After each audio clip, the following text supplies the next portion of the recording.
bapak-bapak, ibu-ibu, nih ada beberapa ya yang udah dari pagi dan masih stay di sini pastinya mau belajar bareng gitu ya di dunia entrepreneurship. Nah, sekarang udah jam 2.30 kita udah memulai nih. Tapi kata orang tak kenal maka tak sayang. Jadi izinkan saya ya memperkenalkan diri dulu. Nah, kira-kira nih tim saya Elis sudah ada di sini belum ya? Udah dong.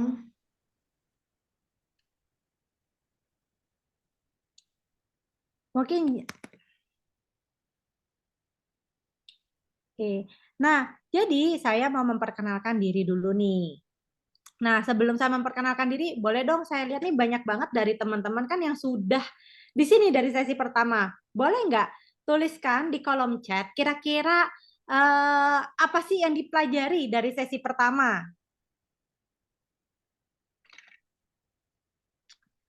Nah, ada Bu Monika, ada Pak Hadi, tadi ada Bu Desi.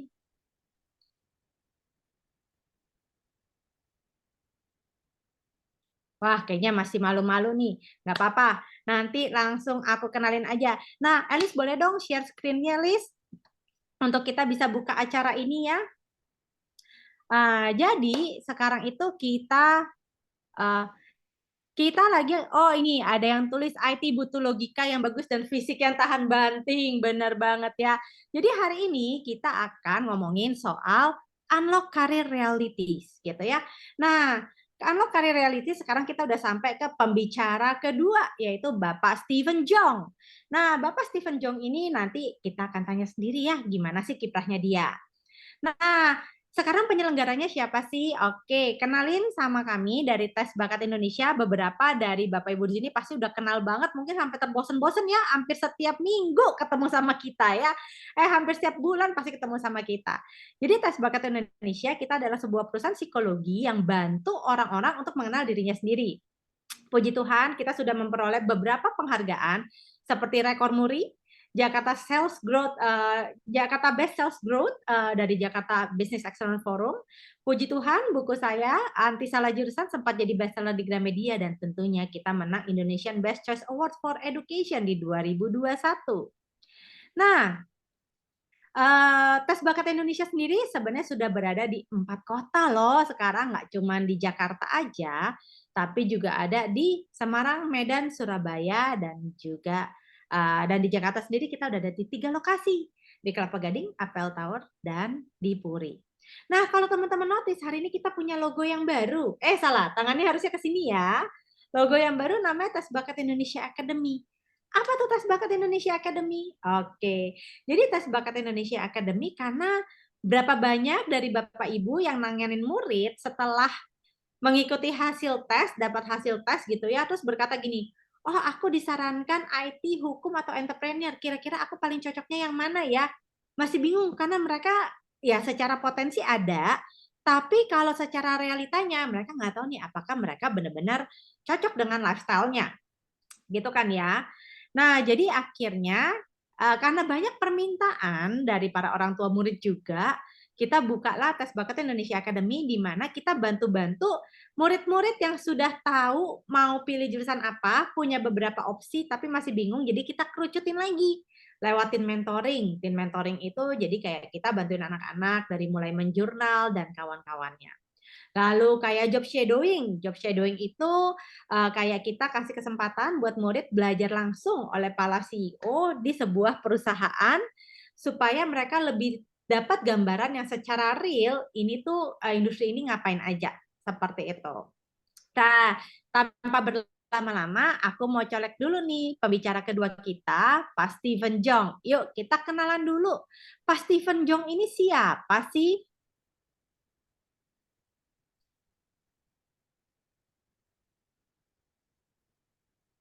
Mana nih Pak Steven? Kayaknya masih di Iya, mute. sorry. Halo semuanya. Nama saya Stephen Jong, saya CEO dan sekaligus co-founder dari Pukio, Popok tertipis Indonesia, Kopi Persatuan. Saya juga menjalankan perusahaan import di bidang tekstil dan juga ada ekspor untuk dry goods ke Australia. Wah, banyak ya. Nah, jadi Pak Steven ini, kalau kita tahu ya, kenapa sih kita, mengundangnya Pak Steven nih, bukan entrepreneur yang lain? Karena menurut saya keren banget. Saya punya satu bisnis, satu usaha aja udah pusing kepala Barbie, kok Pak Steven bisa punya 4? Coba cerita dong, Pak, itu nanganin 4 tuh susah nggak tuh, Pak? Ya lumayan lah ya, karena kan lebih ke jadi sebenarnya nanganin 4 ya mungkin kelihatannya nanganin secara perusahaan untung banyak lah ya, tapi sebenarnya yang kita fokuskan sebenarnya hanya beberapa perusahaan yang maksudnya mana yang lebih prioritaskan sih sebenarnya ya. Untuk sekarang ini kan memang kita prioritaskan sebenarnya kan lebih ke di Pukionya gitu kan. Untuk kliennya tetap berjalan, tapi ya kita kan karena waktu hanya 24 jam lah ya. Jadi gimana pinter-pinter membagi waktunya aja sih. Wah, menarik. Jadi dengar kata Pak Steven, saya punya 4, tapi yang saya fokusin yang Pukio aja sekarang, yang lain sudah berjalan. Nanti saya mau tanya nih, apa resepnya supaya bisa punya bisnis autopilot ya? Oke, Pak Steven, di sini saya mau memperkenalkan dulu kalau yang hadir di sini tidak hanya students yang emang kepengen banget jadi entrepreneur katanya sih biar bisa jadi bos kayak Pak Steven yang punya jari ajaib tinggal nunjuk semua jadi celing gitu kan kayak membangun 1000 candi. Tapi banyak juga dari teman-teman guru BK nih. Saya lihat ada yang dari sekolah Sulu, ada yang sekolah IPK, ada sekolah negeri, ada penabur juga hadir di sini hari ini. Tadi saya lihat beberapa dari sekolah internasional juga. Berarti mereka datang ke sini karena mereka mau mempelajari lebih lanjut lagi dengan tentang dunia entrepreneurship supaya dia bisa pass on the information untuk ke murid-muridnya juga nih, Pak Steven. Gitu. Jadi memang challenge Anda berat ya. Nah, acara Iya. kali ini juga sebenarnya kita dibantu oleh beberapa media partner seperti wajahbunda.id, Parent University, dan juga bersama mama.id nih. Terima kasih buat semua media partner yang udah bantu kita. Nah, untuk Pak Steven ini, walaupun mukanya lucu, imut-imut, Bapak Ibu ini sudah punya anak 2 ya, gitu ya, gitu. Jadi he's taken. Dan yang pastinya Pak Steven, pertanyaan pertama dari saya adalah, apa sih yang menginspirasi Pak Steven menjadi seorang entrepreneur? Apa karena konon katanya kalau entrepreneur itu banyak uangnya, atau jadi bisa punya flexible time, atau apa nih Pak Steven? Secara inspirasi sih mungkin bukan bukan kayak bukan inspirasi dengan seseorang kali ya, mungkin karena dari kecil papa mama juga bisnis owner juga, dan juga banyak memang saudara-saudara yang memang juga bisnis owner. Jadi kita ngeliat rasanya oh kalau udah besar kayaknya maunya jadi bisnis ownernya kayaknya enak ya gitu. Bukan biarpun sekarang waktu kecil ya belum tahu lah ya maksudnya suka dukanya bisnis owner kayak gimana, cuman kita melihatnya sebagai anak kecil kita ngelihatnya ini kayaknya enak nih jadi bisnis owner. Itulah kenapa bahkan waktu mulai dari SMA pun juga saya sudah mulai bekerja, sudah mulai intinya berjualan lah untuk masuk ke dunia bisnis intinya gitulah. Dari situ sebenarnya ya belajar banyak juga sih. Maksudnya ya kok ternyata apa namanya sales itu nggak segampang itu, marketing itu nggak segampang itu gitu. Jadi maksudnya belajar banyak dari hal-hal yang memang kita harus terjun sendiri gitu. Dibandingin kita hanya melihat orang lain yang kayaknya kalau kita ngeliat wah papa mama enak ya bisnis owner kayak cuma kerja doang misalnya yang tadi kayak Bu Monik bilang ya hanya tunjuk sini tunjuk sana gitu kan. Tapi dalam lapangannya ya nggak sesimpel itulah intinya. Oke. Nah, yang menarik tadi Pak Steven kan bilang kan, kenapa mau jadi entrepreneur? Karena memang dari lingkungan, melihat papa mamanya entrepreneur, banyak keluarga entrepreneur. Nah, memang kebanyakan saya lihat orang-orang yang memang tumbuh besar di lingkungan entrepreneur lebih banyak yang akhirnya juga memilih jalur entrepreneur nih dibanding profesional gitu kan ya. Nah, menurut Pak Steven, kalau kebetulan kita tidak tumbuh besar di lingkungan entrepreneur, tapi pengen coba menjadi seorang entrepreneur, skill apa sih yang paling dibutuhkan supaya bisa jadi entrepreneur sukses seperti Pak Steven nih? Oh, ya sebenarnya sih entrepreneur itu kan sebenarnya bukan di darah lah ya. Maksudnya bukan kayak maksudnya dengan kita tadi keluarga saya entrepreneur kebetulan aja itu keluarga saya entrepreneur, saudara saya banyak entrepreneur juga gitu kan. Menurut saya untuk dari profesional pun banyak yang sekarang entrepreneur sukses itu mereka backgroundnya adalah profesional sebenarnya gitu kan. Tapi yang skill yang paling dibutuhkan dari seorang entrepreneur selain tadi saya dengar juga dengan Bu Elsa gitu kan fisiknya juga harus kuat, tapi entrepreneurship lebih ke mental ya. Mental kita juga harus kuat karena ya mental itu kan maksudnya ya kita harus karena stresnya juga kan kalau untuk dari stres dari jam kerja juga dari apa namanya, karena kan ya semua usaha ya, apalagi ya, itu pasti ada resikonya kapan jatuhnya, kapan lagi naiknya gitu kan.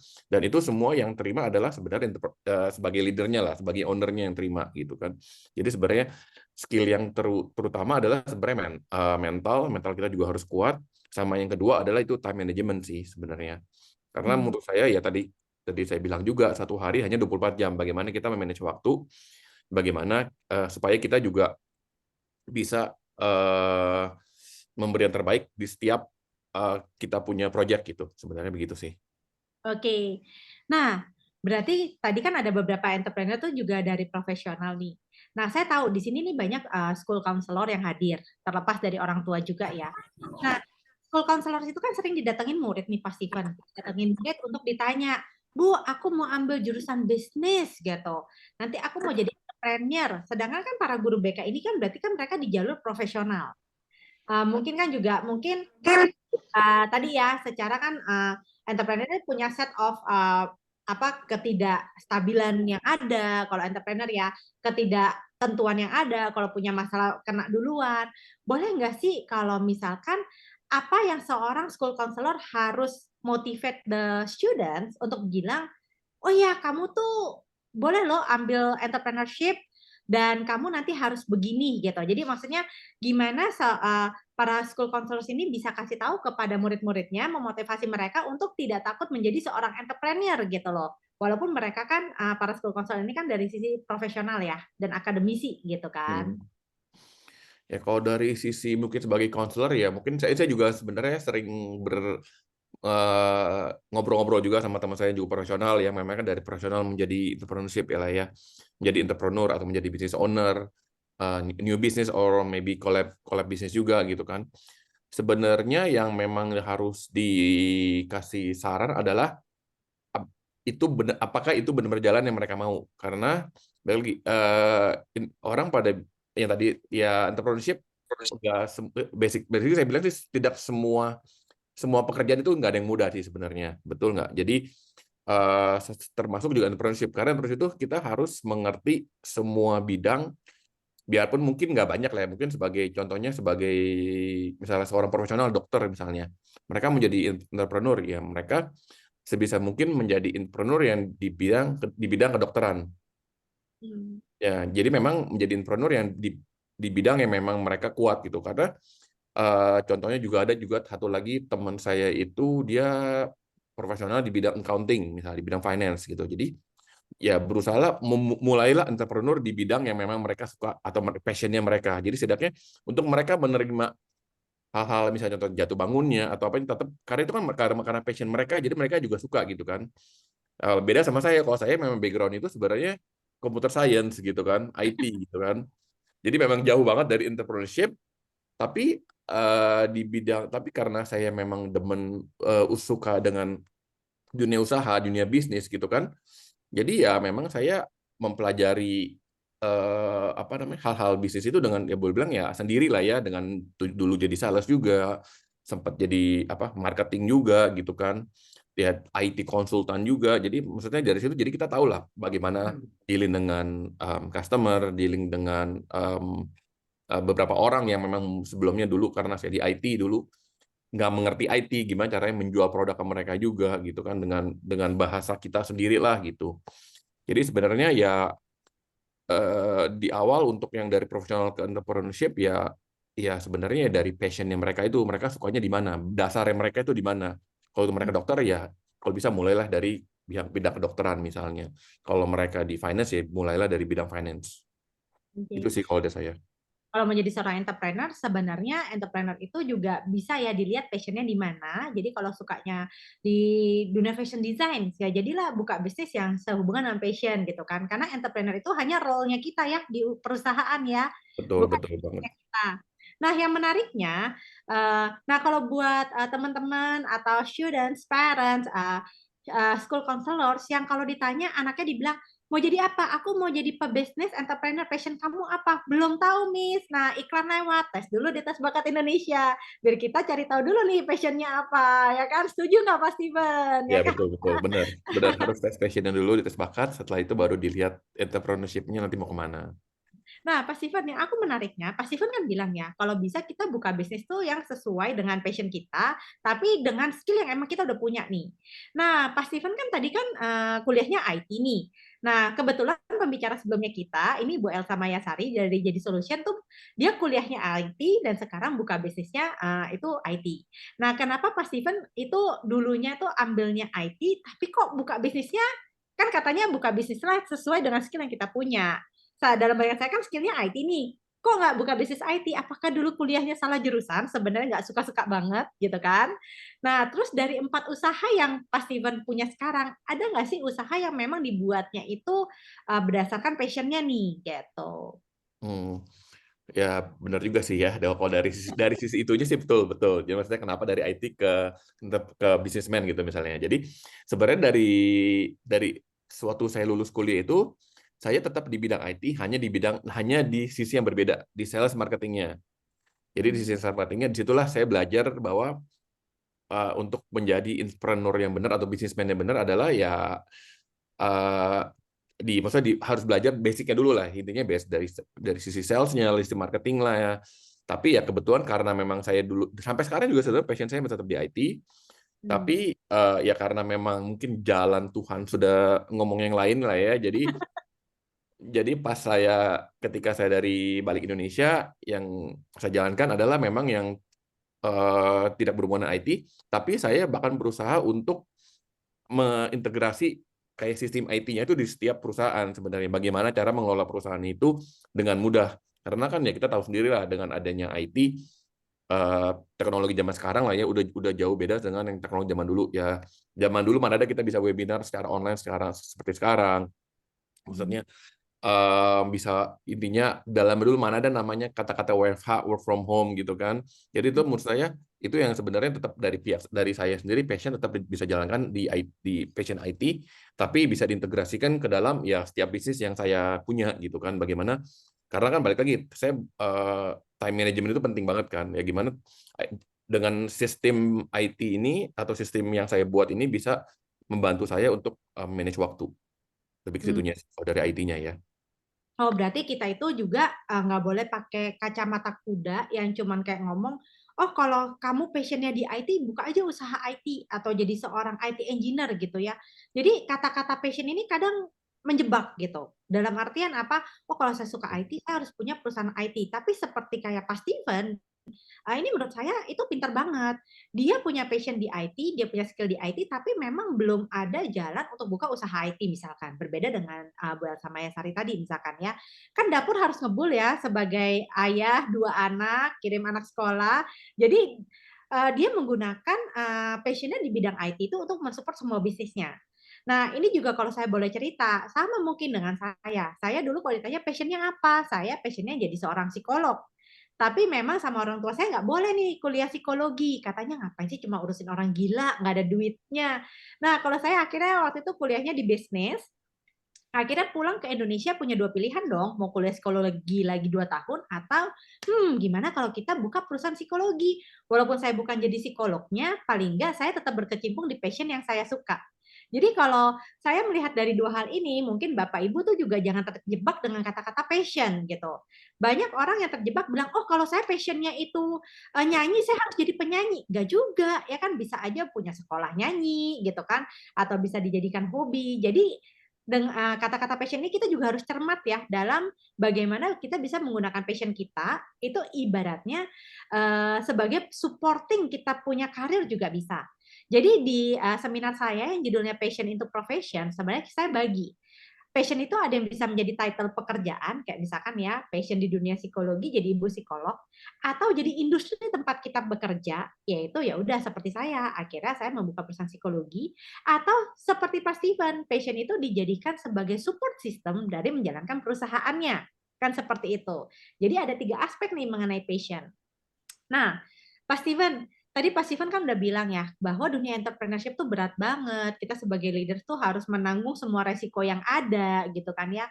Kira-kira mentalitas seperti apa atau skill seperti apa yang dibutuhkan oleh orang-orang yang mau kuliah entrepreneurship atau ya untuk kuliah entrepreneurship dan menjadi seorang entrepreneur supaya mereka nggak salah pilih nih.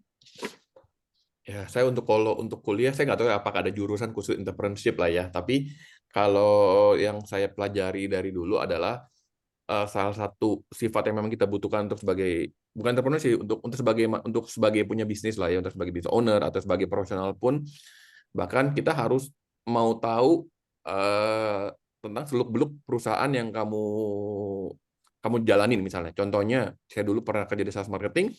Apakah yang saya jalankan setiap hari hanya menjual dan apa namanya ketemu klien? Ya enggak juga gitu kan. Yang saya sampai saya sering mengutak-ngatik itu kayak orang gudang. Bagaimana sih sistem dari pengiriman dari klien saya buka PO sampai saya masukin ke sistem sampai barang ini terima di customer saya. Itu tuh mesti saya sampai pelajaran sampai situ sama juga di atasan saya di product manajernya bagaimana mereka itu bisa apa namanya ya sistem apa yang mereka lakukan untuk mencari-cari produk-produk baru untuk didistribusikan karena dulu saya di perusahaan distribusi juga jadi mungkin kita tidak harus sampai hebat di sistem misalnya di bagian pergudangannya, di bagian logistiknya, di bagian accountingnya, di bagian hal-hal itulah. Kita nggak perlu sampai tahu mendalami banget, tapi kita setidaknya mengerti gitu. Karena sebelum jadi entrepreneur kan kita harus ngomong gimana ya, kita memanage orang-orang yang memang di bidangnya masing-masing. Contoh di marketing, mereka memang udah hebatnya di marketing. Contoh di bagian logistik, karena memang mereka udah hebatnya di logistik. Dan juga di bagian accounting, bahwa mereka hebatnya memang udah di bidangnya accounting. Tapi apakah kita memang, tapi setidaknya kalau kita setidaknya mengerti di setiap bidang itu, setiap mereka, jadi bahasa mereka nggak kayak alien buat kita juga gitu. Maksudnya nggak full alien gitu. Jadi misalnya, Pak, tolong, misalnya saya ada penjelasan, Pak, misalnya keuangan kita itu gini, gini, gini. Oh Pak, ternyata di logistik problem kita di sini-sini. Pak, untuk marketing kita mendingan untuk digital marketingnya kita jalanin kayak gini-gininya. Misalnya untuk BTL-nya atau misalnya untuk offline marketingnya itu yang ini hal-hal tersebut yang memang kita bisa jalanin gitu kan. Tapi kalau kita sudah pernah setidaknya pernah ngerti di setiap bidang ini sedikit-sedikit lah mungkin lah ya kita setidaknya bakal nangkap lebih cepat gitu. Kita bisa ngasih mereka opsi atau persepsi yang berbeda mungkin. Oh, mungkin dari marketing udah bagus sih, tapi mungkin bisa tambahin sini, tambahin sedikit gimana atau mungkin ada yang sedikit kurang atau memang harus dilebihkan. Seperti itu sih. Jadi maksudnya harus harus banyak apa namanya? Kita ngomong kepo lah ya bahasanya, tapi kepo tapi dalam hal positif ya, bukan negatif gitu. Oke, berarti kalau misalnya jadi seorang entrepreneur nih, para students nanti tuh harus punya kemampuan untuk menjadi seorang generalis atau multitasking, ibaratnya kayak gitu ya. Karena harus ngerti dari A sampai Z-nya. Nah, berarti tuh benar-benar harus punya orang yang rela mau belajar terus nih. Karena kalau aku lihat, kalau misalkan memang harus ngerti accounting, ngerti logistik, ngerti tadi ya purchasing, ngerti cara jual, at least kita harus punya kerendahan hati yang selalu mau belajar dan harus rela kalau kita itu mungkin bukan orang yang paling pintar di divisi tersebut. Ya kan? Tapi super powernya kita, menurut saya, super powernya kita para entrepreneur adalah kita punya super power di mana kita bisa managing all the people, all the resources gitu ya, manage semua orang dan dijahit jadi satu sehingga jadi bagus gitu kan ya. Um, ya gitu. Nah, Pak Steven, boleh nggak diceritain? Ini kan Pak Steven nih punya 4 usaha. Ya kan, pasti kan 4 usaha itu idenya kan nggak muncul tiba-tiba gitu kan. Boleh nggak sih diceritain bagaimana dari setiap usaha ini kok bisa muncul idenya seperti itu sampai akhirnya jadi kayak cikal bakal di setiap perusahaannya ini seperti apa sih gitu sampai bisa punya 4 kayak gitu kan. Dan pasti kan sekarang punya 4 beberapa tahun kemudian nambah lagi satu gitu ya. Jadi ini kita semua juga bisa belajar. Oh, kalau mau jadi seorang entrepreneur membuka bisnis itu bisa banyak loh ceritanya gitu kan. Mungkin yang satu dari kebetulan, yang satu dari opportunity, yang satu mungkin dari karena pas nonton film terus dapat inspirasi dan akhirnya dibikin gitu kan ya. Jadi boleh dong Pak Steven kalau mau sharing sedikit nih. Ya, kalau untuk yang impor tekstil itu kan memang saya menjalankan perusahaan keluarga lah ya. Jadi sebenarnya itu cikal bakalnya adalah itu sebenarnya perusahaan ya cikal bakal apa source-nya itu sebenarnya dari orang tua. Jadi itu memang saya jujur nggak terlalu mengerti bagaimana itu mulai dari mana. Tapi kalau untuk yang untuk ekspor dry goods ke Australia itu memang karena dulu saya kuliah kebetulan di sana juga. Jadi memang ketika saya balik memang ada kesempatan untuk anggapannya berpartner dengan teman saya yang di sana untuk kira-kira apa yang kita bisa kerjakan bareng nih. Nah, karena di sana kan di Australia juga banyak banyak karena kita pernah kuliah di sana juga, kita pernah kerja di sana juga, dan kita tahu orang Indonesia dan orang Asia cukup banyak di Australia. Jadi kita mencari opportunity apa yang kita biasa lakukan di sana gitu ya. Salah satunya adalah ya belanja supermarket gitu kan, karena kita kadang suka kangen sama makanan Indonesia, kangen sama makanan Asia gitu kan. Itulah Hmm. ya lebih ke opportunity lah ya. Maksudnya kita melihat bahwa ada opportunity di sini bahwa kita bisa ekspor produk-produk Indonesia ke Australia. Kalau untuk yang kopi persatuan itu juga lebih kayak saya mencari celah di saat pandemi sebenarnya sih. Di saat pandemi banyak kafe-kafe dan restoran yang berguguran gitu kan. Tapi Hmm. saya melihat bahwa ada beberapa, contohnya di tempat kopi persatuan di outlet saya ini sekarang, kebetulan tempatnya itu di neighborhood, di perumahan. Saya melihat pada saat waktu itu adalah waktu pandemi kan banyak orang yang memang WFH, banyak orang yang memang banyak kerja di kafe lah atau di mana. Tapi kan kalau mereka untuk pergi ke mall atau pergi kafe yang terlalu jauh, mereka kadang suka takut sendiri kan. Karena itu pandemi waktu saat itu kayaknya COVID masih cukup banyak lah sehingga saya.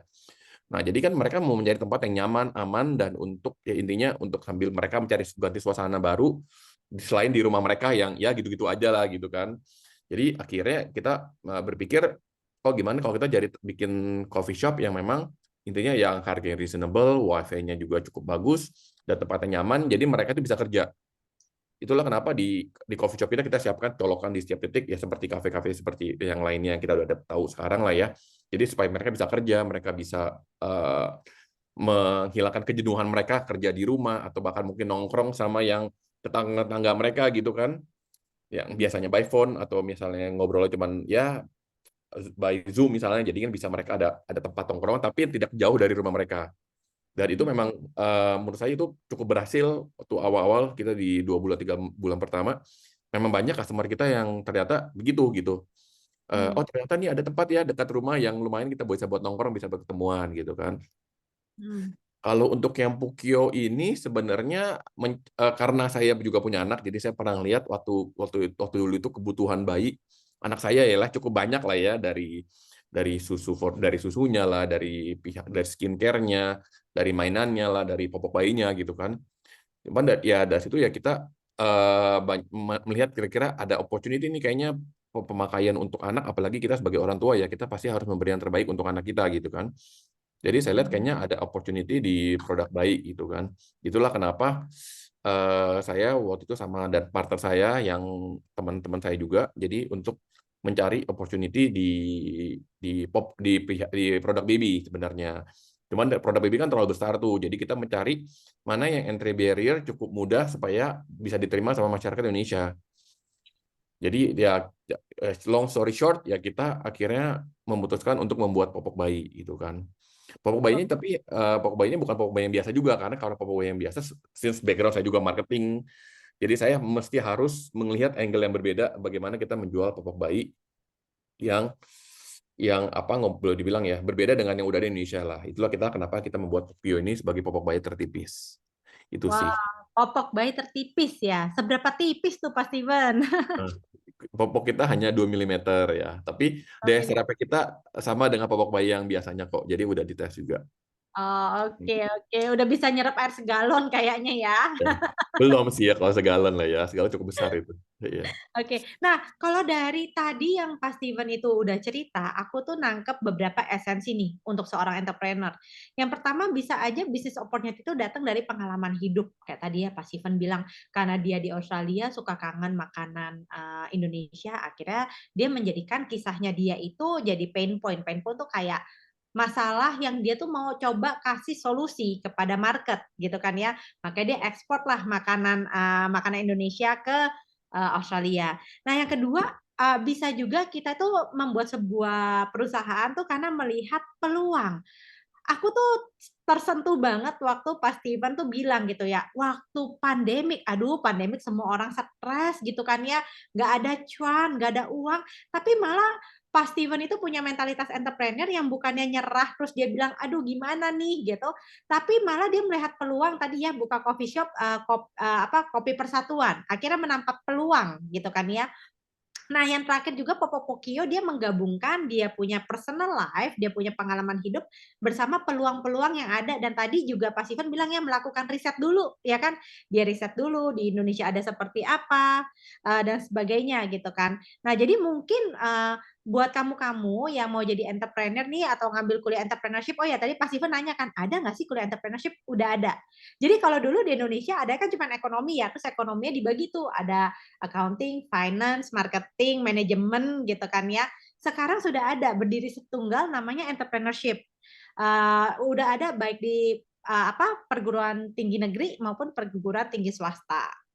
Nah, itu sudah ada. Nah, jadi itulah mungkin ya sebagai seorang entrepreneur tuh harus pintar melihat peluang nih. Nah, Pak Steven, uh, mau tanya-tanya aja nih dari 4 bisnis yang dijalanin ada nggak sih yang sebenarnya yang sesuai banget sama passionnya Pak Steven di luar dari peluang-peluang yang tercipta dan beda nggak ketika ngejalanin bisnis sesuai passion sama emang benar-benar pure opportunity semata gitu? Hmm, sebenarnya sih dari 4 bis ini yang sebenarnya sesuai passion sebenarnya adalah yang dua terakhir lah ya, mungkin dengan yang Pukio-nya juga dan Kopi Persatuannya, karena yang saya bilang passion saya sebenarnya di IT gitu kan, IT dan bisnisnya lah ya sebenarnya. Cuman ya since memang saya belum ada kesempatan atau memang mungkin bukan jalannya di jualan produk IT seperti Bu Elsa gitu kan. Tapi saya bisa melihat bahwa di di dua perusahaan ini atau di dua bisnis ini saya bisa mengintegrasikan sistem IT atau misalnya ya untuk di dua bisnis ini ya, contohnya kayak di Kopi Persatuan kita kan zaman sekarang semua apa namanya semua kasir udah bentuknya POS lah ya. Dengan POS itu kan kita sebenarnya kita bisa mengecek stok kita bisa ngecek pemasukan kita dan pengeluaran kita di hari yang sama gitu tanpa kita harus di tempat, betul nggak? Jadi menurut saya itu benar sistem yang sangat membantu saya. Itulah kenapa kadang-kadang kita untuk yang di coffee shop ini saya nggak perlu setiap hari datang ke kafe hanya untuk zaman dulu mungkin harus kita ngumpulin nih uang hari ini tuh berapa duit ya gitu kan, penjualan hari ini rekapnya berapa duit hari ini. Kali ini dengan ada sistem POS ini dengan sistem IT yang mungkin bukan saya yang buat tapi saya menggunakan itu untuk ke benefit saya. Jadi Hmm. saya tahu nih setiap hari udah bisa direkap sendiri penjualan hari ini itu apa aja, ya kan, apa aja produk-produk yang laku. Kira-kira ada kenapa nih ada produk yang kurang laku gitu kan? Mungkin ke depannya kita bisa bisa apa namanya bisa perbaiki gitu kan. Sama juga dengan Pukio. Pukio kan sedangkan produk yang boleh dibilang skala nasional lah ya, skala nasional gitu kan. Jadi untuk menjangkau seluruh Indonesia itu kan nggak mudah hanya dengan sistem logistik yang biasa. Jadi kan Hmm. kita harus bagaimana kita nge-branding produk itu secara digital lah boleh dibilang ya kan.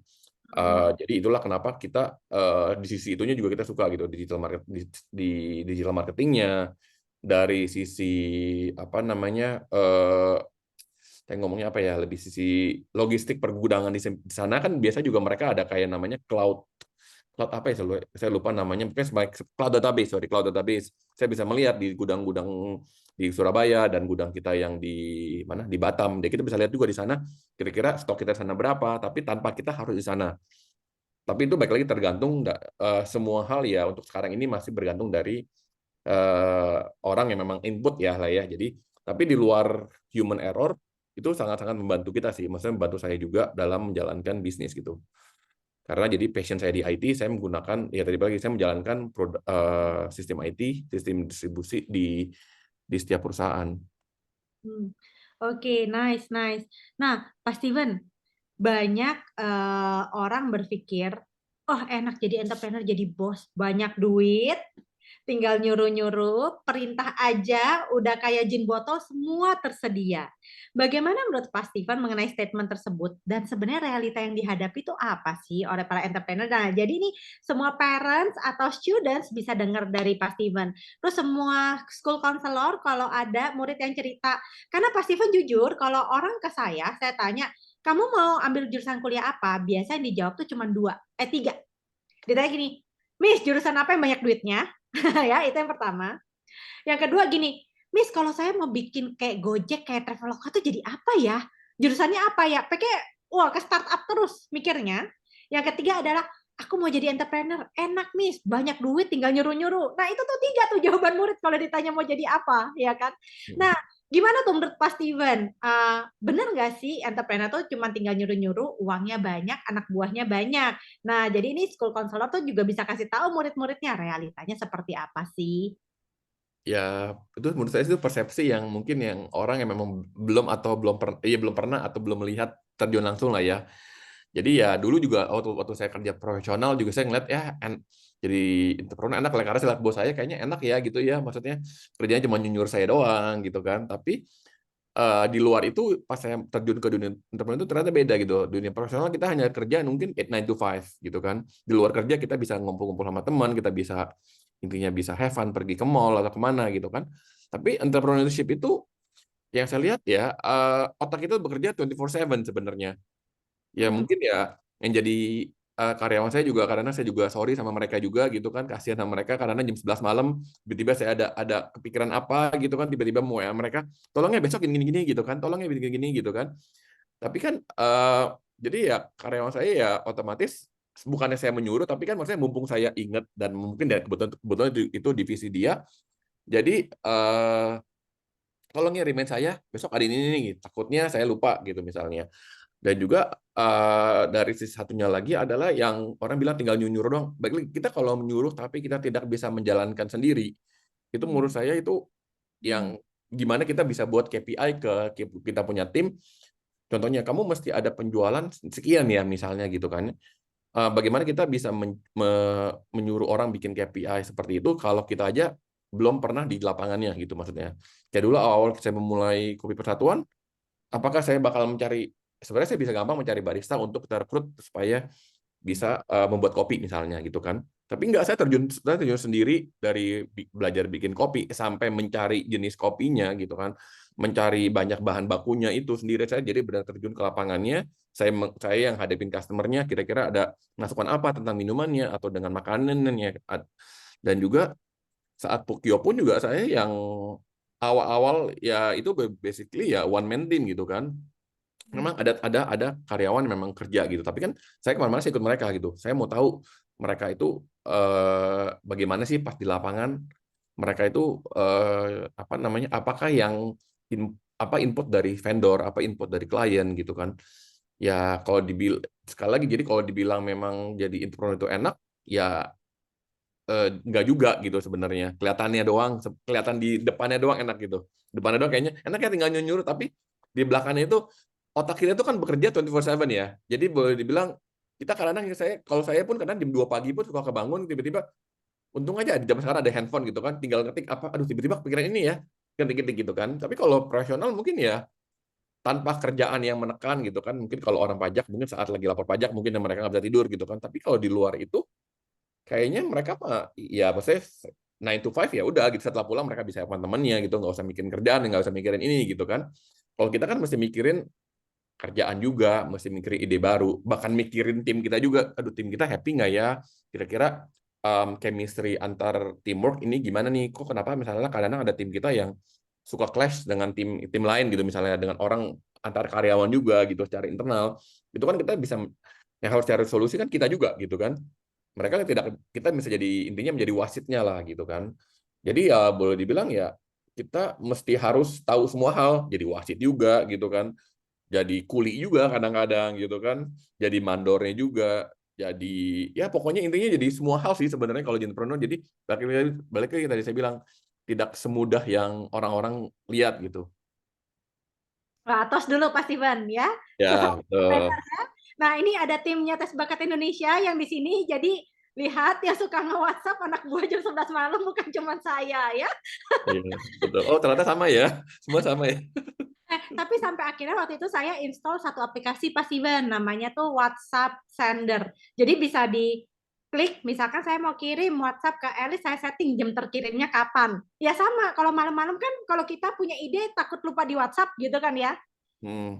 Nah, jadi dikirim tuh pakai timer. Jadi walaupun saya ngetiknya tuh tengah malam jam 12 malam, mereka terimanya jam 8 atau jam 9 pagi. Besok itu ada aplikasinya. Oh, oke. Ada tipikal orang yang harus ngomong saat itu juga. Soalnya. Iya Tapi sama, kalau nggak lupa ya gitu. betul. Nah tapi kan bener banget Bapak Ibu. Jadi entrepreneur itu bukan artinya kita tuh enak tinggal nyuruh-nyuruh, malah kita tuh yang bener-bener otaknya 24 jam karena kita bertanggung jawab atas kehidupan banyak orang. Karena kebayang nggak sih kalau kita punya 100 karyawan, setiap karyawan tuh sudah punya istri dan punya anak dua, berarti sebenarnya kita bertanggung jawab loh atas 400 manusia kelangsungan hidupnya. Sama seperti Pak Steven, waktu saya pertama kali jadi founder Tes Bakat Indonesia juga ikutan bagi brosur sendiri, ikutan gerek koper, jaga pameran. Saya pernah ya pameran di tempatnya Bu Monica ya di IPK buka booth ya saya jualan sendiri, gotong banner sendiri gitu ya. Dan memang benar kita harus menguasai produk dari A sampai Z sehingga ketika kita memberikan perintah pada karyawan, mereka pun kita pun kalaupun mereka punya kendala kita bisa bantu mencarikan solusi. Nah, Pak Steven, tadi kan banyak banget ya pekerjaan seorang entrepreneur ya. Pak Steven cerita kan udah harus belajar A sampai Z-nya. Tapi ketika kita kuliah dan lulus kuliah, anggaplah kita kuliah entrepreneur dan kita lulus, kan kita belum bisa segitu banyaknya hal. Ya kan ya Pak ya? Nah, kalau kita boleh cuman memilih satu skill aja yang paling nggak harus kita kuasain banget sebagai entrepreneur pemula, skill apakah itu dan kenapa itu yang dipilih? Kalau buat saya sih kayaknya lebih ke manajemen kali ya. Karena ya baik lagi semua entrepreneur adalah base sebagai berarti kita ngomong sebagai leader lah ya. Leader itu bagaimana kita manage karyawan, bagaimana kita manage waktu, bagaimana kita manage keuangan perusahaan juga gitu kan. Jadi menurut saya sih di antara semua jurusan yang mungkin ya skill yang memang dibutuhkan adalah di luar skill mental ya. Kalau mental itu kan sebenarnya lebih kayak perorangannya lah ya, tapi lebih ke manajemen sih. Karena Hmm. manajemen itu sangat-sangat penting sih.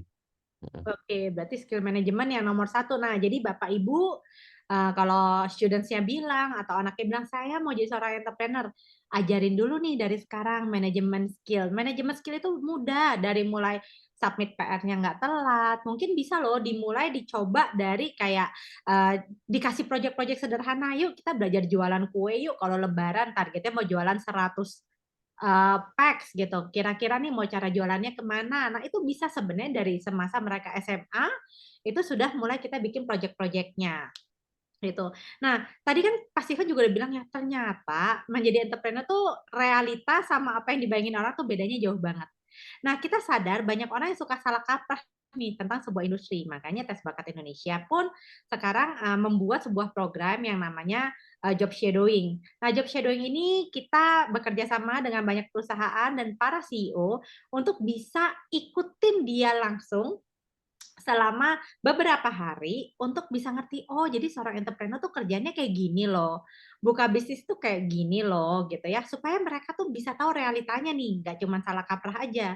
Karena saya sadar beberapa orang tuh mungkin punya beberapa varian jurusan yang mau diambil. Tapi mereka masih ragu antara jurusan A atau jurusan B ya. Nah, Pak Steven, menurut Pak Steven, apakah dengan mengikuti job shadowing itu anak-anak benar-benar bisa terbantu melihat, oh paling nggak mendapat gambaran, oh ternyata kehidupan entrepreneur seperti ini, sehingga mereka lebih yakin lagi bahwa mereka memang akan cocok menjadi entrepreneur atau tidak, gitu. Dan apa sih benefit yang mereka bisa dapati ketika mereka mengikuti job shadowing nih sebenarnya Pak Steven?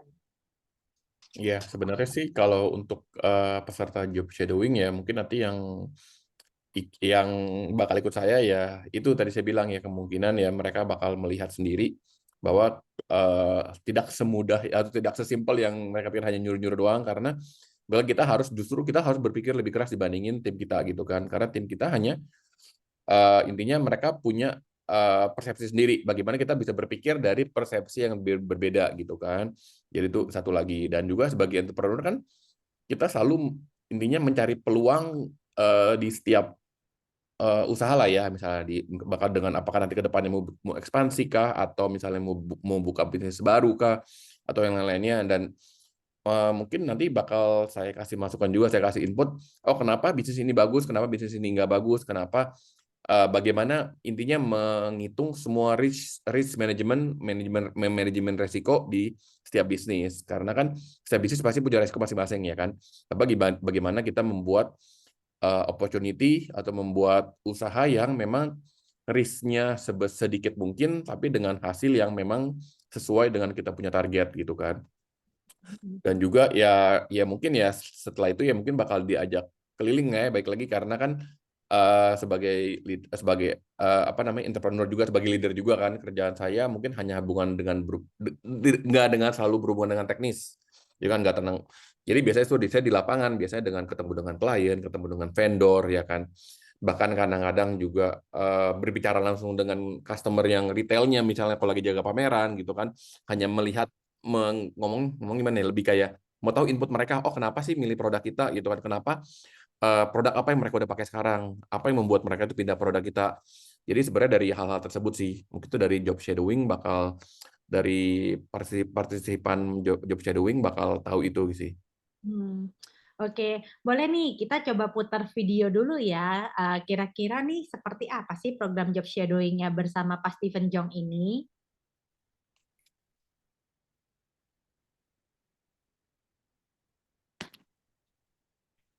Suaranya kayaknya masih di mute deh. Iya sih seperti itu. Banyak orang yang bilang mau jadi entrepreneur supaya jadi bapak ibu bos yang tinggal ongkong-ongkong kaki dapat cuan. Apa iya sih seperti itu? Coba nih ngobrol langsung sama sahabat saya, Steven Jong. Dia punya banyak banget perusahaan di beda-beda industri dan semuanya sukses. Kita dengerin ya kisahnya dia. Halo, saya Steven Jong, co-founder sekaligus CEO dari Hawk by Pukio yang telah memenangkan Top Product Brand Award di tahun bersama Pukio. Owner Kopi Persatuan, coffee shop yang saya bentuk ketika masa pandemi dan masih bertahan sampai sekarang. Dua itu saya juga menjalankan perusahaan keluarga di bidang impor tekstil dan juga ekspor produk-produk Indonesia ke Australia. Untuk para peserta job shadowing, kalian akan melihat bagaimana cara saya memanage waktu, bertemu dengan beberapa vendor, klien, dan melihat setiap pekerjaan dari perspektif yang berbeda. Nah, buat kalian semua yang masih berpikir jadi entrepreneur itu enak karena semua ada tim yang kerja, tapi nggak tahu suka dukanya seorang entrepreneur. Apa itu seorang entrepreneur, cara pikir seorang entrepreneur, dan bagaimana keseharian seorang entrepreneur? Boleh klik link di bawah ini untuk informasi lebih lanjut. Oke, jadi sekilas kalau job shadowing itu memang kita membuka kesempatan untuk anak-anak SMA maupun mahasiswa yang mau belajar langsung sama para pakarnya di beda-beda industri. Karena kita mau ya anak-anak tuh nggak salah kaprah. Karena nggak sedikit loh orang yang datang ke saya contohnya ya bilang, oh saya mau kuliah fashion design. Kenapa mau bikin catwalk? Saya tanya bisa gambar nggak? Nggak bisa. Aduh itu tuh salah banget gitu kan. Sama juga, oh saya mau jadi entrepreneur, kenapa enak jadi bos ya kan enggak juga ya. Makanya kita menyelenggarakan program job shadow ini sehingga semoga tetap membantu anak-anak Indonesia bisa tidak salah jurusan dan akhirnya memiliki karir yang cemerlang nantinya dan sama-sama yuk kita bangun Indonesia jadi a better nation, jadi negara yang lebih kuat. Nah, sekarang udah waktunya nih untuk kita masuk sesi tanya jawab sama Pak Steven Jong. Sebelum kita tanya jawab, boleh yuk kita sama-sama on cam karena kita mau ambil sesi foto dulu nih sama-sama. Oke, boleh Kak Elis dibantu untuk dihitung foto dan pengambilan fotonya. Oke, seperti yang sudah diinfokan oleh Bu Monik, kita akan foto bersama. Silakan untuk Bapak Ibu dan teman-teman bisa menyalakan videonya. Ya, jangan khawatir, fotonya nggak akan digunakan untuk hal-hal yang aneh-aneh, hanya untuk dokumentasi aja supaya kita bisa melihat juga nih satu sama lain mukanya. Oke, oke, saya akan ambil. Oh, masih ada beberapa yang menyalakan. Oke, saya tunggu ya. Saya hitung mundur ya, dari 3, 2, 1. Oke, nggak ada yang nyalakan lagi. Akan saya ambil fotonya. 1, 2, 3. 1, 2, 3. Oke, thank you. Terima kasih. Oke, nah boleh nih untuk bapak-bapak, ibu-ibu, adik-adik yang mau mulai ngelempar pertanyaan ke Pak Steven Jong, kita punya waktu sampai jam 15.35. Ya, boleh langsung aja raise hand boleh, mau chat pribadi ke saya boleh, mau chat di kolom chat juga boleh, nanti saya pasti akan bacakan satu persatu. Yuk, nah ada nih yang sudah raise hand, boleh nih, namanya sebentar. Ini namanya Sarah Ben. Ayo, boleh kasih aja pertanyaannya. Mohon izin bertanya. Saya mau nanya terkait sebenarnya di bidang psikologinya ya. Jadi how to stop yourself from becoming perfectionist yang gila kerja, yang kayak workaholic banget. Dan selain time management yang efektif dan experience yang banyak, bagaimana Pak Steven menghandle semua stres dari pekerjaan? Itu saja. Oke, aku boleh tahu nggak, Sarah ini parents atau students?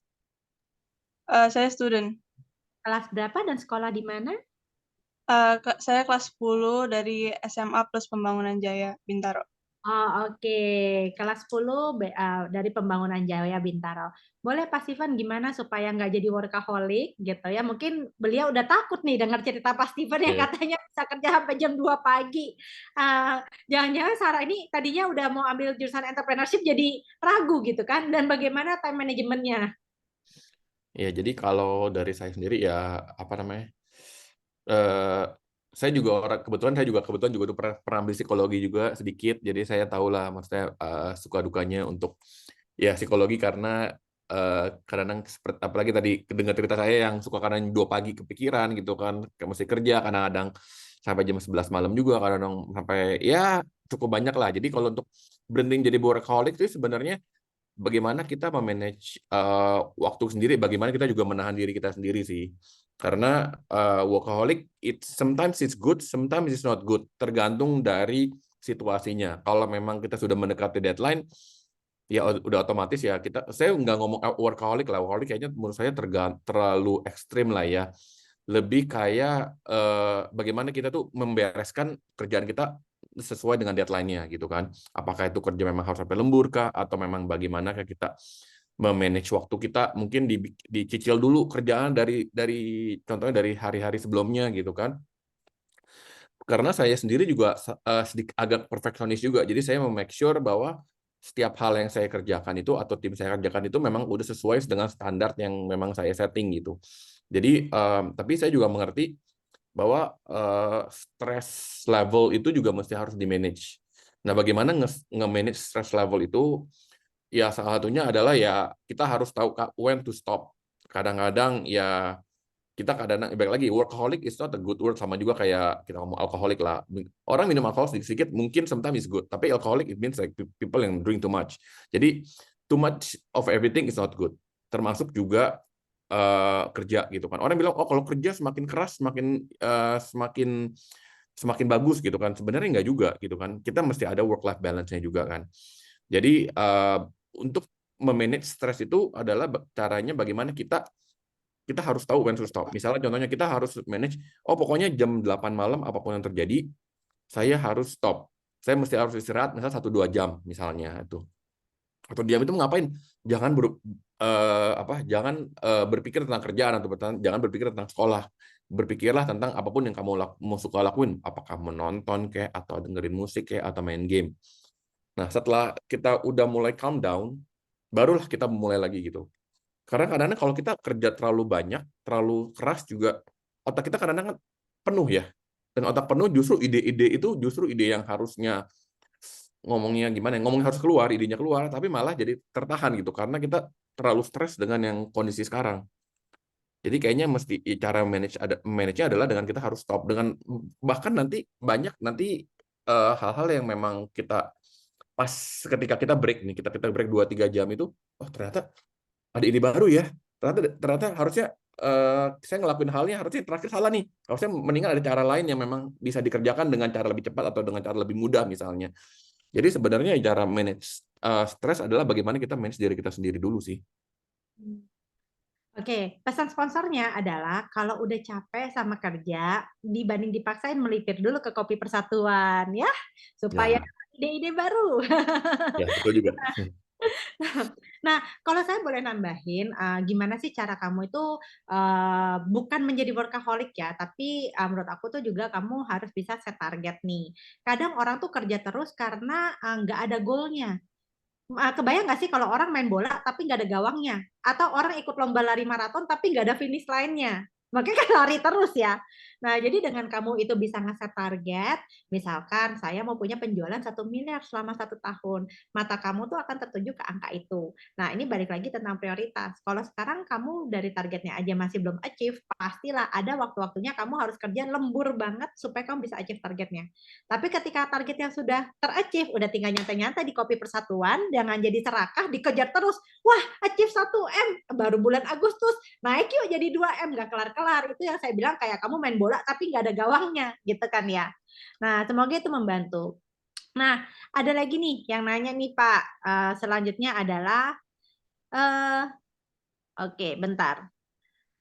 Kalau kita mau bikin sebuah bisnis nih, Pak Steven, apakah harus selalu udah punya budget duluan? Gimana kalau saya mau bikin bisnis, saya nggak ada uang tapi atau tidak punya budget gitu? Gimana tuh?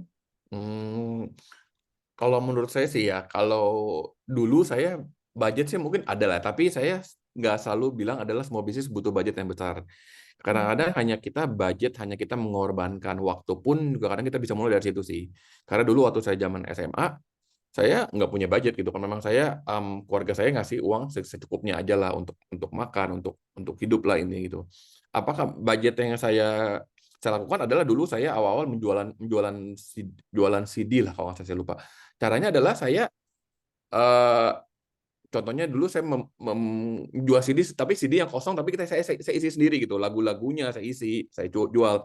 Caranya bagaimana? Tapi kan saya untuk menjual CD itu mungkin belum ada modal gitu, karena kan misalnya butuh ratusan dolar atau butuh ribuan dolar gitu kan. Caranya adalah oke lah gini, saya kasih kamu apa namanya CD ini dalam waktu 2 hari, tapi CD-nya kamu beli sendiri ya, kamu beli sendiri.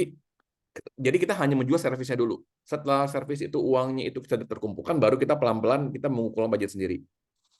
Itu opsi pertama. Atau opsi kedua juga misalnya kita bisa berkorban bukan dengan uang, tapi berkorban dengan waktu. Misalnya kamu punya teman yang memang tertarik dengan bisnis yang sama dan kita mempunyai visi yang sama. Mungkin juga, oh mau nggak nih, sorry ya, tapi untuk sekarang saya belum punya budget uang gitu kan, atau bisa nggak, maksudnya kita mencari investor atau mencari orang yang memang bisa investasi di sini, tapi saya akan mengorbankan waktu saya. Itu kan juga sebagai itu, dan nanti setelah itu kan kita juga bakal maju bareng juga, sukses bareng juga gitu kan. Jadi sebenarnya budget itu nggak cuma berdasarkan dengan butuh uang yang banyak, tapi karena kita juga bisa mengorbankan waktu dan juga komitmen kita juga sih gitu. Oke, berarti untuk di wrap up, sebenarnya nggak hanya butuh uang, bisa aja kamu jual skill kamu jual waktu kamu, atau tadi ya kayak Pak Steven misalkan jualan gitu ya, tapi mungkin sama, waktu SD saya juga sempat jualan kaset. Ternyata ya bebet-bebet entrepreneur nih kalau dari ceritanya semua jualan dari SD ya, Bu Elsa juga dari sekolah jualan, Pak Steven jualan dari sekolah, saya juga jualan dari sekolah gitu kan ya. Bisa jadi kan kita jual barangnya orang yang kita cuma bayar kalau misalkan udah laku. Atau sekarang enak banget loh, kayak tadi kan Bu Elsa selaku foundernya Jadi Solutions ya, di dunia IT ini sekarang banyak yang namanya marketplace. Di marketplace itu ada yang namanya dropship. Jadi dropship itu kamu menjual barang orang, dikirimnya ke orang lain, kamu yang dibayar, kamu tinggal bayar deh ke suppliernya. Nah, jadi itu juga bisa tuh. Nah, yang berikutnya nih ada yang DM ke saya, siang Bu Monik untuk job shadowing di bidang psikologi apa ada ya? Coming soon untuk batch pertama di bulan September dan Oktober ini hanya ada IT, entrepreneur dan hukum. Coming soon kita akan bikin yang di psikologi, Didoain aja lagi diramu programnya.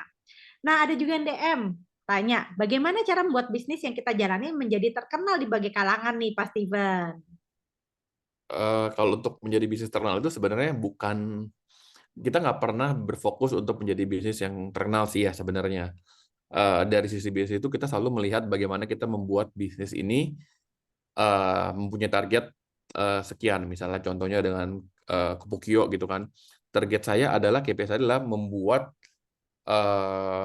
produk yang memang bisa membuat anak kecil itu lebih nyaman, gitu kan.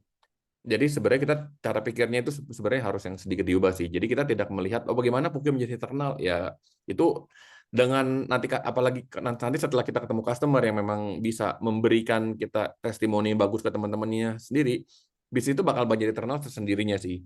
Jadi kita tidak perlu membuat bisnis itu menjadi terkenal.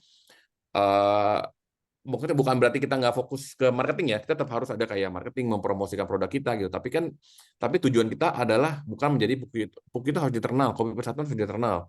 Yang kita fokuskan adalah bagaimana kita bisa membantu orang atau memberi solusi untuk problem yang mereka udah ada. Fokus ke situ dulu, fokus ke service-nya dulu, fokus ke produknya dulu, dan yang lain itu bakal ngikut sendiri sih. Oh, I see, I see. Jadi benar banget kata Pak Steven. Jadi kalau kita mau terkenal sebenarnya kita berpikir kita develop value-nya dulu ya Pak Steven ya. Nah, kalau aku juga boleh kisah balik nih tentang Tes Bakat Indonesia, ini didirikan 9 tahun yang lalu. Saat 9 tahun yang lalu, saya tuh mampir ke banyak sekolah, bahkan saat itu saya memberikan jasa saya sebagai seorang pembicara secara gratis, bahkan saya rela memberikan tes secara gratis. Apa yang terjadi, teman-teman? Banyak sekali kepala sekolah, school counselor yang menolak kami dengan bilang gini, ih kamu siapa sih, saya nggak kenal. Saya itu biasanya tuh pakainya ya, dia sebutlah beberapa merek yang menurut saya memang besar sekali, gitu kan ya. Nah, tetapi saya nggak menyerah gitu. Walaupun ibaratnya ditolak, habis gitu dibilang, ah kamu tuh siapa, saya nggak mau lah, kamu bukan level saya gitu ya. Saya nggak menyerah, saya terus buktikan bahwa saya konsisten mendevelop produk yang lebih baik lagi, memenangkan mendeliver produk yang baik ke murid-muridnya. Akhirnya tahu nggak, setelah 9 tahun, saya rasa saya satu-satunya biro psikologi atau tempat tes minat bakat yang sudah punya sampai di 4 kota, yang sudah membantu lebih dari 100.000 siswa selama 9 tahun terakhir. Nah, gimana sih saya bisa seterkenal itu ibarat Tes Bakat Indonesia ya, bahkan mengalahkan para pendahulu saya. Intinya satu aja, yaitu kamu punya produk yang bagus, kamu kasih layanan yang bagus, orang-orang jadi percaya sama produk kamu, baru deh mereka akan membeli produk kamu. Seperti itu. Nah, yang berikutnya nih, Pak Steven. Ini pertanyaannya mirip, jadi saya gabungin aja ya. Jadi ada yang tanya, ibaratnya saya ini punya bisnis, tapi saya juga kerja. Kerjanya di pemerintahan lagi. Berarti kan saya dua kaki nih. Kaki kiri di jalur profesional, kaki kanan di jalur entrepreneur. Jadinya nggak maksimal nih. Gimana dong caranya supaya bisnisnya juga ikutan maksimal? Dan juga ini Pak Steven, ada yang punya bisnis, dia itu ngerasa profitnya kecil-kecil banget. Karena yang dijual ini barang komoditas dan yang fragile juga, yaitu telur. Jadi udah telur kan, jualan telur kan profitnya kecil, bisa pecah lagi, ada resiko pecah. Jadi gimana nih saran-sarannya supaya paling nggak perusahaan saya ini bisa lebih besar gitu profitnya, gitu. Oke. Kalau dari sisi untuk jawaban yang tadi yang orang pertama yang dari profesional / businessman itu yang saya rasakan dulu sih sebenarnya. Saya dulu waktu saya kerja di kantoran juga saya ada bisnis kecil-kecilan sama teman juga waktu di Australia. Waktu bisnisnya adalah kita waktu itu jualan mainan, seingat saya jualan mainan. Jadi cuman karena memang saya memang hobi lah ya, memang saya bagi hobi untuk jualan. Jadi saya bakal di tengah-tengah itu ya kita tetap harus profesional. Jadi saatnya 9 to 5 adalah kita memang fokus ke pekerjaan kita sendiri tetap. Tapi kita harus mencari waktu di luar itu untuk intinya menjalankan bisnis saya gitu. Cuman saya memang udah bilang ke teman saya, oh sorry ya, saya cuma ada waktu sekian jam setiap hari untuk membantu bisnis gitu kan. Karena so far sekarang ini saat itu penghasilan saya di profesional sama penghasilan saya di bisnis lebih besar di profesional. Nah, bagaimanakah untuk misal kalau untuk yang masih di tengah-tengah nih, apakah saya harus stay di profesional, atau memang saya harus menjalankan bisnis yang saya jalankan sampingan ini? Itu yang bisa menjawab sebenarnya hanya di mereka sendiri sih. Apakah bisnis ini mempunyai potensi untuk menghasilkan lebih dari yang sekarang mereka jalankan gitu kan? Ya, resiko itu selalu ada, pasti resiko itu selalu ada. Nggak pernah ada resiko, bahkan jadi profesional pun ada resiko untuk dipecat kan. Jadi bisnis pun juga ada resikonya sih sebenarnya. Jadi ya caranya lah mungkin Sabtu Minggu yang mungkin nggak kerja, kita bakal fokus ke bisnis kita dulu. Kita lihat nih, apakah bisnis kita itu bisa berjalan nih. Oh ternyata nanti kelama-kelamaan persentase yang dulu mungkin bisnisnya itu tidak sebesar dengan profesional, bahkan mungkin bisa mengimbangi nih. Setelah udah bisa mengimbangi, baru itu bisa ada keputusan mungkin bisa lebih mudah nih. Oh kayaknya bisnis saya bisa lebih besar dibandingkan saya masih profesional dan mungkin kerjanya pun bisa lebih fleksibel atau apapun itu alasannya. Jadi itu bisa dipilih mungkinnya. Jadi oke yaudah kita pilih aja menjadi bisnismen. Atau memang ternyata setelah dilakukan beberapa bulan ternyata gitu-gitu aja gitu kan. Ya udah mungkin mungkin saya bisa bisnis yang ini mungkin saya di pending dulu deh, saya fokus profesional dulu. Mungkin dari situ nanti ke depannya opportunity itu selalu ada kok, kesempatan itu akan selalu ada. Jadi nggak cuma bisnisnya sekarang, mungkin juga dengan bisnis-bisnis yang lainnya. Dan saya juga sudah merasakan itu. Saya sudah menjalankan bisnis sudah cukup banyak, banyak yang gagal juga, banyak yang berhasil juga gitu. Semoga itu menjawab ya Pak atau Bu.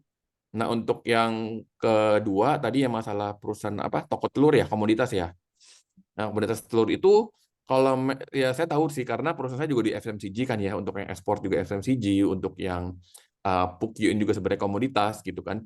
Jadi salah satu trik yang saya lakukan adalah bagaimana kita bisa salah satunya itu meminimalisasi waste yang udah ada. Karena saya tahu lah perusahaan komoditas itu pasti banyak waste. Apakah stok itu, apalagi telur lah ya, ada yang busuk, ada yang pecah, ada juga yang mungkin setelah berapa hari nggak laku menjadi barang lama lah intinya. Setiap orang mau beli, saya mau beli telur yang fresh ya. Jadi otomatis membeli barang yang baru gitu kan. Jadi mungkin bisa berpikir dari sisi lainnya, misalnya, dibandingin saya jualan toko saya jualan telur aja, mungkin telur saya kurangi sedikit, tapi mungkin saya jualan produk lain. Itu pilihan satu. Pilihan kedua adalah, misalnya saya udah menjadi perusahaan saya udah telur yang salah satu terbesar di kota saya, misalnya salah satu yang terbesar misalnya, dibandingin saya menjual telur itu ke customer, mendingan saya jual telur itu ke toko-toko lain yang kecil-kecil yang bakal menerima saya sebagai distributor mereka gitu misalnya atau kota lain lah ya. Itu kan otomatis kan mungkin secara margin profit mungkin nggak sebesar kalau kita menjual ke retail, betul. Tapi itu bakal mengurangi kita punya waste. Karena stok, jadi kita tahu lah, misalnya customer kita mau menerima misalnya satu hari mereka terima 1000 crates, ya udah otomatis kita stoknya 1000 crate atau bahkan 1200 crate aja gitu. Jadi kita melihatnya bukan dari sisi retailnya aja, tapi melihat bagaimana yang kita bisa lakukan dari sisi bisnis yang lainnya juga gitu maksudnya. Semoga bisa membantu Bu atau Pak. Wah, menarik banget ya. Kayaknya yang datang ke sini malah dapatnya bisnis ideas ya, dan gimana cara manage perusahaan nih, gitu. Kebayang nggak kalau kalian tuh job shadowing 3 hari nanti sama Pak Steven Jong, kayaknya apapun yang ditanyakan bakal dibabat langsung nih. Nah, ini satu pertanyaan terakhir yang aku ambil di sesi ini, tapi jangan khawatir. Bagi yang mau curhat-curhat, nanya-nanya lebih lanjut sama Pak Steven Jong, abis ini akan ada breakout room yang namanya konsul, yang kalian bisa tanya-tanya lagi nih sama Steven Jong ya. Nah, pertanyaan terakhir yang saya akan bahas di chat room ini adalah mau tanya nih buat Miss Monique sama Pak Steven, how do you inspire your team and what is your long-term strategy for sustainable growth? Apa tuh yang bisa yang bikin seorang Steven Jong ini menginspirasi karyawannya, dan apa sih apa strategi jangka panjangnya untuk bisa punya sustainable growth seperti itu? Oke, kalau untuk inspirasi tim ya saya sebenarnya nggak ada kata-kata semacam kayak yel-yel yang untuk bisa inspirasi lah ya, bukan seperti itu ya. Tapi saya selalu bilang ke tim saya, it's okay to be wrong. Maksudnya, jadi mereka punya KPI, mereka punya target, tapi it's okay to be wrong. Maksudnya it's okay to be wrong, maksudnya bukan berarti mereka harus selalu melakukan kesalahan, tapi tidak apa-apa bahwa mereka apapun yang mereka lakukan itu mungkin ada sedikit yang kurang sedikit, atau mereka melakukan hal yang mungkin Pak, saya ini udah lakukan yang terbaik, tapi memang hasilnya nggak semaksimal yang saya pikirkan. Ya nggak apa-apa, yang penting kan kita sudah melakukan yang terbaik. Jadi intinya always do your best dan it's okay to be wrong. Terus tadi yang kedua apalagi ya? Satu lagi saya lupa. Long term strategy. Untuk long term strategy itu sebenarnya ya kita harus mempunyai target tadi seperti Bu Monique ngomong, kita harus punya target. Bagaimana mencapai target tersebut gitu kan? Kan nggak mungkin ya misalnya kita mau target 1 tahun misalnya omset kita sebesar 100 juta misalnya kan. Kalau kita mikirin 100 juta itu terus-terusan, itu pasti ujung-ujung kita bakal stres sendiri gitu kan. Bahkan dengan kita stres, bahkan nanti kita nggak bisa inspire orang juga. Kita sendiri juga nggak bisa sustain lah intinya. Aduh, ternyata lebih susah ya, gimana nyampe 100 juta ya. Ya, pecahlah target kamu secara kecil-kecil. Jadi untuk long term kita harus berpikir short term-nya dulu. Short term-nya itu kita target secara short term. Misalnya 1 bulan saya mau target 5 juta nih. Bulan kedua kita growth sedikit ya, 10%, misalnya 5,5 juta. Dan seterusnya sampai di bulan ke-12 bahwa itu bahkan maksudnya mungkin itu bakal bisa mencapai target kita gitu. Jadi pecahlah target-target kita secara kecil lah ya. Jadi contohnya kita makan lah, kita makan dikasih piring yang nasi banyak gitu kan. Nggak mungkin kita makan nasi sekaligus menjadi kenyang gitu kan, malah nggak bagus kan. Jadi ujung-ujungnya kita makan nasi dengan dikit-dikit. Karena nasi itu mencapai tujuan kita bahwa nasi kita habis dan perut kita kenyang. Oh, oke, I see. Wah, thank you nih. Saya ngerasa kayak udah kuliah lagi S1, 4 tahun tuh dirangkumkan dalam waktu 30 menit di sini ya. Nah, kalau dari saya gimana cara saya menginspirasi tim saya? Kayaknya nggak afdol dong kalau saya ngomong di sini ada salah satu tim yang tertua yang saya punya gitu ya, M2M-nya Tes Bakat Indonesia, Monik dan Murni. Kira-kira Mur gimana sih seorang Miss Monik Christian itu menginspirasi timnya sampai Murni betah banget bareng sama saya di sini ya kan? Oke, aduh, gimana nih? Ditembak langsung. Oke, Bapak Ibu semuanya, kalau satu hal ya, maksudnya tadi kan Pak Steven juga sudah cerita bagaimana sih kalau jadi seorang entrepreneur tuh ada susah-susah gampang ya Pak ya. Saya rasa sama sih dengan Miss Monik. Tapi satu kesamaan yang saya lihat tuh karena passionnya kuat banget sih Bapak Ibu ya. Kalau mereka berdua tuh nggak punya passion sama perusahaannya, nggak cinta banget sama perusahaannya gitu ya, kayaknya nggak bakal mau ya Bu Monik ya. Maksudnya yang kerja sampai malam, pagi-pagi subuh-subuh udah ngecek laporan keuangan lagi. Itu ya bukan karena sekedar tuntutan pekerjaannya aja sih, atau mungkin ya tadi kita bilang workload-nya kan. Tapi emang udah secinta itu, pengen perusahaannya tuh terus maju, pengen supaya timnya semuanya ke level up gitu ya, tim membernya tuh semua ke level up. Terus supaya layanan dan juga produk yang kita kasih ke klien itu benar-benar making an impact gitu. Jadi nggak cuma sekedar bisnisnya tuh jualan aja, tapi mau making a difference juga ya dengan produk dan values yang mereka kasih ke customer-nya. Saya rasa itu yang membedakan akhirnya kenapa ya kalau kita lihat Bu Monik dan juga Pak Steven bisa dibilang ya salah satu entrepreneur yang sukses lah di industrinya masing-masing gitu. Jadi kita kasih tepuk tangan lah buat Miss Monik dong sama Pak Steven. Semangat, semangat. Jadi kalau buat saya itu benar kata Miss Murni, saya berangkat bikin ini tuh semua dari on my own passion, jadi susah senang bareng-bareng. Saya rasa apa yang selalu saya bisa menginspirasi tim saya adalah saya menjual mimpi. Jadi saya selalu jual mimpi saya. Saya bilang mimpi saya mau Indonesia lebih maju. Untuk cara Indonesia lebih maju, kita harus beresin dulu nih. Anak-anaknya, orang-orangnya harus tahu potensi mereka apa supaya kita bisa petain. Mereka cocok berkarir di mana nantinya.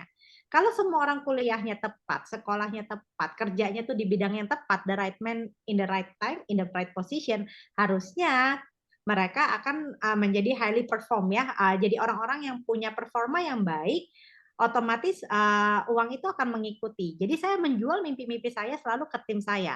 Dan untuk long term strateginya, mereka bisa lihat apapun bisnis baru yang saya mau bikin, itu bukan saya kejar sekedar karena uangnya besar, ya, tapi saya akan bikin lagi banyak perusahaan yang tetap mengacu ke visi itu, membuat Indonesia menjadi negara yang lebih maju melalui orang-orangnya. Makanya mereka pun ya stay sama saya karena mereka mau melihat mimpi ini jadi kenyataan, di mana Indonesia maju. Siapa nih yang mau kangen banget, rindu banget untuk bisa ngelihat Indonesia bisa maju, boleh dong kasih hati-hatinya nih, ya kasih reactionnya nih, supaya kita nggak kalah ya sama negara tetangga, gitu. Nah, sayang waktunya udah habis. Nah, jadi di sini boleh ketikkan di kolom chat karena kita sudah harus siap-siap untuk masuk ke sesi yang berikutnya bersama Pak Sugiharto Gunawan, bicara tentang hukum. Ini juga nggak kalah keren pembicaraan satu ini karena perusahaannya itu HADS Partnership, itu selalu meraih banyak penghargaan, bahkan di tahun ini meraih penghargaan top 3 litigation law firm ya. Jadi ini keren banget gitu ya. 1 tahun tuh juga nanganin kasus tuh ratusan kasus banyaknya. Nah sekarang bagi yang masih mau tanya-tanya sama Pak Steven, boleh chat di kolom konsul. Nanti kita pindahkan ke konsultasi langsung dengan Pak Steven Jong.